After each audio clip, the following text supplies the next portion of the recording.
நண்பர்கள் அனைவருக்கும் வணக்கம். இவர் என்னுடைய சித்தப்பா. இவர் நம்முடைய பிளான் கார்டு அண்ட் யூமிக்கு 100 கோல்டு குரோத்து இந்த 4 மருந்து சித்தப்பா கொடுத்துருக்கேன். இவர்கிட்ட இப்போ ரிசல்ட் கேட்கறதுக்காக தான் வந்திருக்கேன். நம்முடைய தோட்டம் சித்தப்பா தோட்டம் தான் இது வந்து பீன்ஸ் தோட்டம். மேலே ஒரு பீன்ஸ் இருக்குது, மேலே அவரை இருக்குது. எல்லாத்துக்குமே 4 தோட்டத்துக்கும் சேர்ந்து நம்ம மருந்து 4 மருந்து கொடுத்துருக்கோம். இந்த 4 மருந்தில் சித்தப்பாவோட அந்த ரிசல்ட் எப்படி இருக்குன்றதை கேட்கலான்னு தான் டைரெக்டாக அங்கே வந்திருக்கோம்.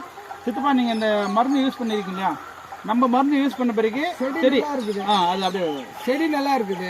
ஆனா புழு கண்ட்ரோல் வரல. ஆனா புழுக்கு வந்து நீ கடையில வாங்கி மருந்து அடிச்சிருக்கீங்க. ஆனா நம்ம கிட்ட புழுக்கு மருந்து கிடையாது. ஆனா நம்ம செடி வந்து கிளைக்கிறதுக்கு, அந்த பூ வர்றதுக்கு, காப்பு வர்றதுக்கு, விளைச்சல் கொடுக்கறதுக்கு நம்ம கிட்ட மருந்து இருக்கு. செடி நல்லா இருக்குது. நல்லா இருக்கு. ஆனா புழு வரல கண்ட்ரோல். சரி. புழு கண்ட்ரோலுக்கு நிச்சயமா என்கிட்ட நாங்கள் மேனேஜ்மெண்ட்ல பேசி கண்டிப்பா வாங்கி தரோம்.